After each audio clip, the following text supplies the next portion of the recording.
So this is a Hardy-Weinberg law and population genetics. Gene frequency and genotype frequency of a population remains constant generation after generation provided that there are no evolutionary forces acting on the population. तो gene frequency genotype frequency same रहती है generation after generation, अगर कोई भी evolutionary forces उस population पे act नहीं कर रही है. अगर इवोल्यूशनरी फोर्सेस एग्जिस्ट करती है तो gene and genotype frequency change करेंगी, हो जाएंगी. अगर नहीं एक्ट करती है तो नहीं चेंज होंगे. So there the gene and genotype frequency क्या रहेंगी, कांस्टेंट रहेगी. No evolutionary forces are acting on the population. तो ये है हार्डी-विनबर्ग लॉ. तो इवोल्यूशनरी फोर्सेस क्या है, that are something which came from evolution. Then evolutionary forces क्या क्या हो सकते हैं, जैसे म्यूटेशन हो सकता है, mutation, migration, natural selection, that is nature selects the best one. Inbreeding हो सकता है, that is marriage between the same kind of individual. And then random genetic drift, जैसे in gene what is changing, unpredictable, random genetic drift, अचानक से gene में कुछ change आ जाए. Isolation, जैसे Mongoloid are not meeting with Negroids, isolation है. जैसे हम लोग हिमालय क्रॉस करके नहीं जाते उनके यहाँ शादी करने, या ना वो हम लोग के यहाँ आते, तो ये एक तरीके का आइसोलेशन है. तो ये सब इवोल्यूशनरी फोर्सेस है. तो ये नहीं होने चाहिए for Hardy Weinberg law to work properly. तो यहाँ पे जैसे हमारे दो सेल है, ये क्या है हमारा एक्सेल है एंड दिस इज स्पर्म. तो यहाँ पे दो जीन्स हैं. सो हमारे दो जीन्स हैं. अब यहाँ पे हीमोग्लोबिन जीन मदर से भी आएगा, हीमोग्लोबिन जीन फादर से भी आएगा. एंड गैमीट्स क्या होते हैं, जैसे सेक्स सेल होते हैं गैमीट्स, जैसे मेल गैमीट स्पर्म होता है, फीमेल गैमीट एग होता है हमारा. तो हीमोग्लोबिन मदर से भी आएगा, हीमोग्लोबिन फादर से भी आएगा बच्चे में.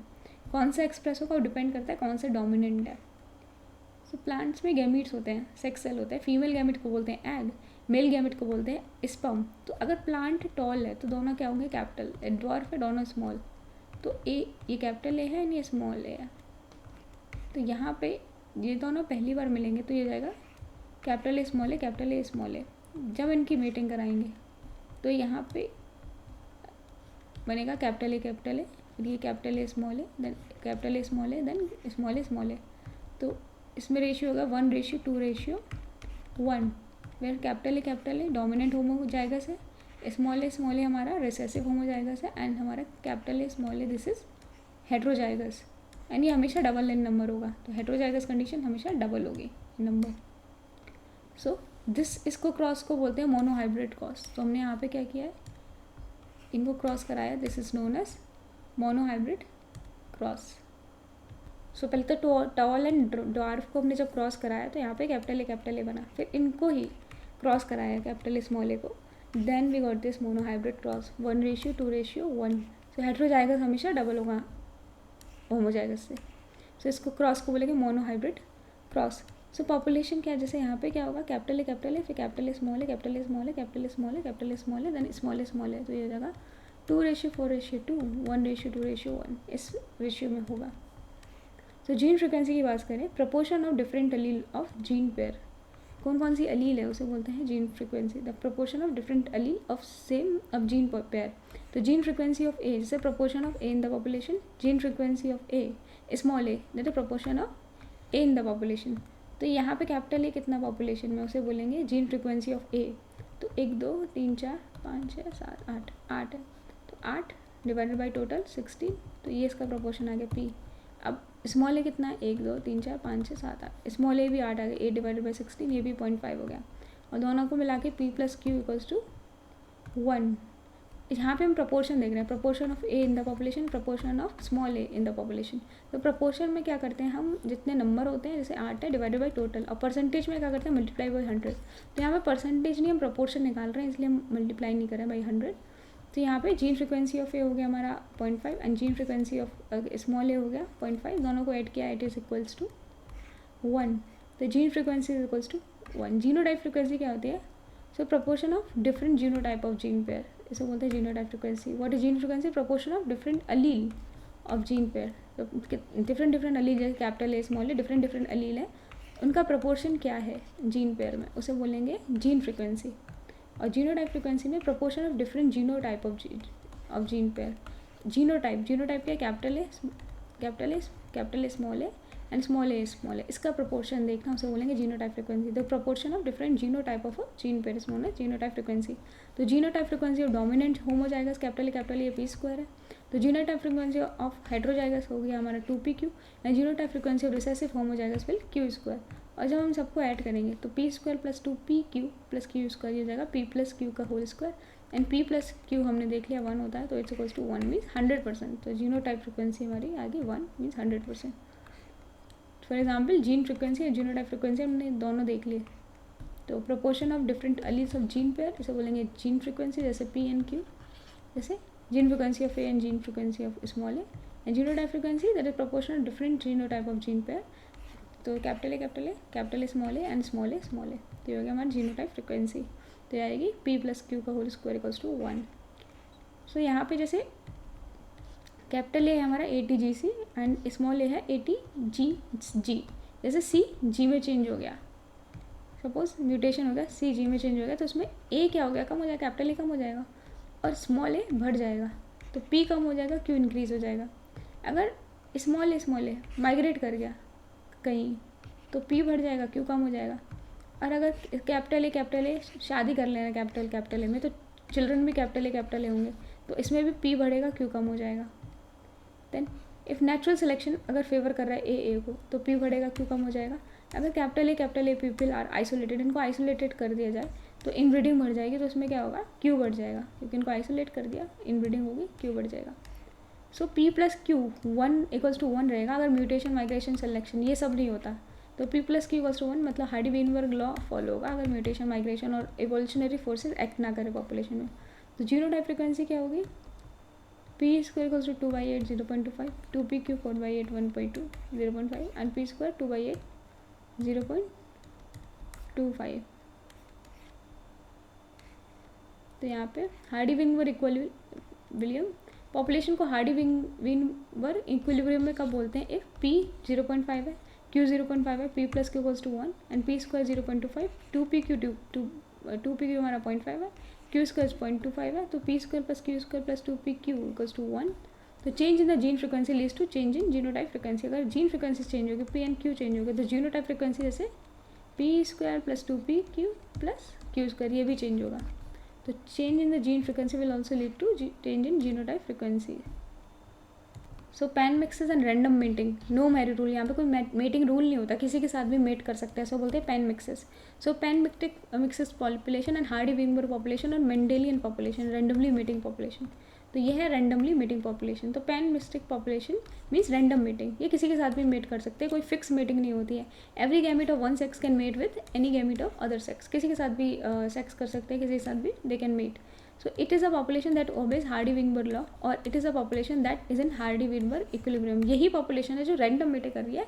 It is a population that is in Hardy-Weinberg equilibrium, that is P equals to 0.5, Q equals to 0.5। condition क्या होती है, Wessel condition, so population must be large enough to permit random mating, means minimum number of लोग कम से कम 4 होने चाहिए। the size increasing और accuracy भी बढ़ती जाती है, तो यहाँ पे मिनिमम 30,000 लोग के अराउंड होने चाहिए। तो यहाँ पे क्या है, पॉपुलेशन लार्ज इनफ होनी चाहिए to permit random mating, random mating होनी चाहिए, लार्ज मेटिंग होनी चाहिए। अब पॉपुलेशन जो भी हो that must be randomly mating and the population must B randomly distribute होनी चाहिए।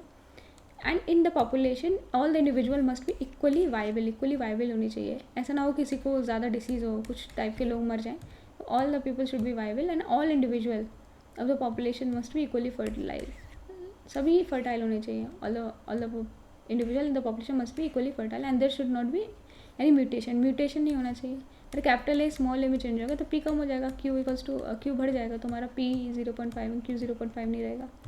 And there should not be any isolation नहीं होना चाहिए। There should not be any inbreeding और सेलेक्टिव मेटिंग नहीं होनी चाहिए।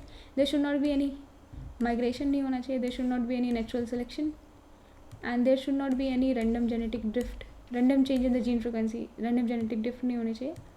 जैसे ज़्यादा लार्ज साइज ऑफ पॉपुलेशन क्यों चाहिए, बिकॉज एक्यूरेसी बढ़ जाती है। जैसे आप कॉइन को एक बार टॉस करोगे हेड या टेल आएगा, 1000 टाइम्स करोगे हेड टेल, तो सैम्पलिंग जिस तरीके से आप सैम्पलिंग एरर कम हो जाता है अगर सैम्पल साइज बड़ा ले लिया, तो इसलिए पॉपुलेशन लार्ज इनफ होनी चाहिए।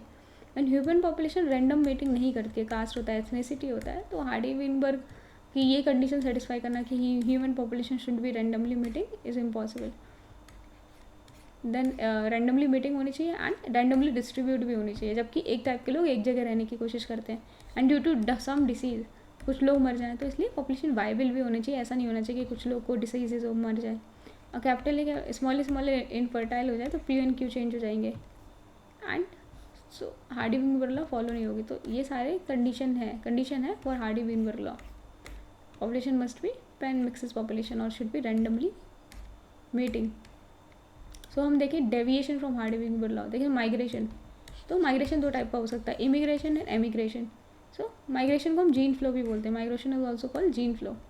सो पी नॉट क्या है, is the initial gene frequency of dominant allele. Dominant allele जो एक कैपिटल है उसकी initial gene frequency p naught. Q naught initial gene frequency of recessive allele, small ए की इनिशियल जीन फ्रिक्वेंसी है before migration. So P1 is a change gene frequency of the dominant allele after migration. Q1 है the change gene frequency of the recessive allele after migration. तो before migration की gene frequency है P1, P0 and Q0, and after migration की frequency है P1 and Q1. तो ये है capital A की, ये है स्मॉल ए की. So now some way delta P is a change in the gene frequency of dominant allele due to migration. तो dominant allele का frequency कैसे change हुई, delta P equals to P1 minus P0. और change in recessive allele, change in the gene frequency of recessive allele due to migration, तो ये जाएगी delta Q, Q1 minus Q2. तो change gene frequency after migration Q1 हमारा क्या जाएगा M, QM, यहाँ पे M है हमारा नंबर ऑफ माइग्रेंट्स. तो नेटिव्स कितने बचे, it will be 1 minus M. तो migrants into QM plus 1 minus M into Q0. So QM gene frequency of recessive allele among migrants. So QM is a gene frequency of recessive allele migrants. Q0 क्या हो गया, gene frequency of recessive allele among natives before migration.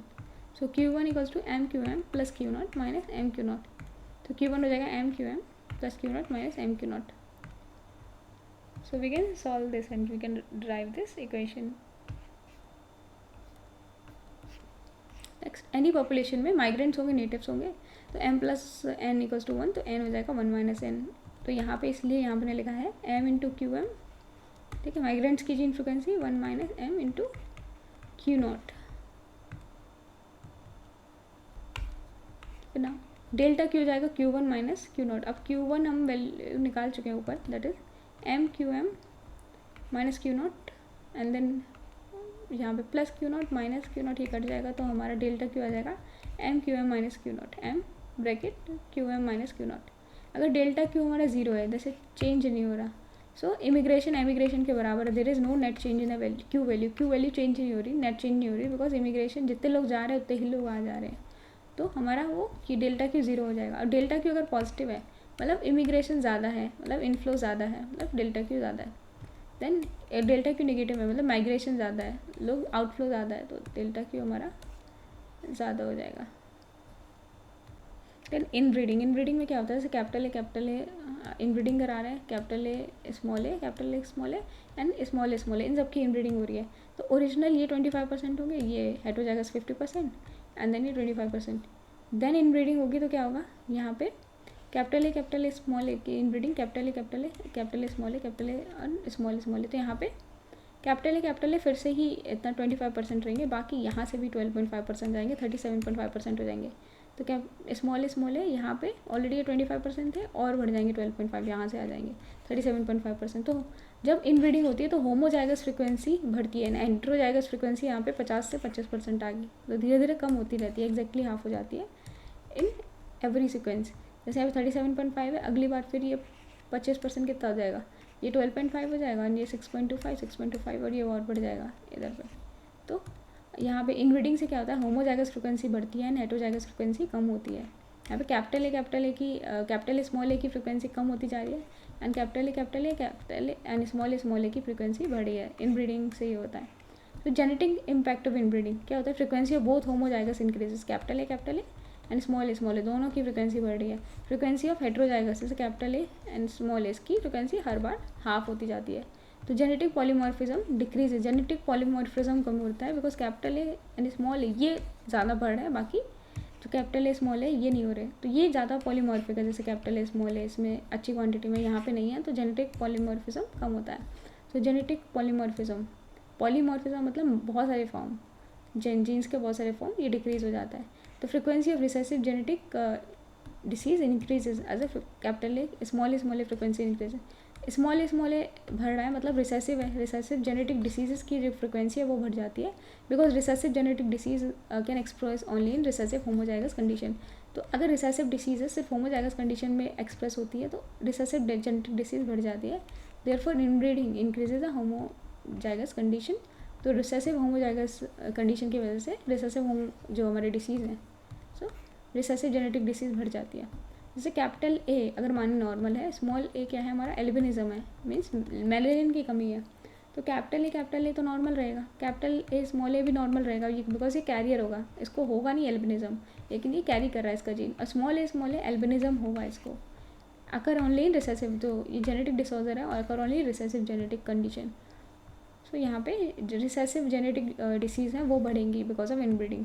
Inbreeding leads to disruptive selection, disruptive is a type of natural selection, तो ये हम आगे पढ़ेंगे how inbreeding leads to disruptive selection. So will see inbreeding का ही एक topic है, हम इसे बोल सकते हैं genetic effect of consanguineous and cousin marriage.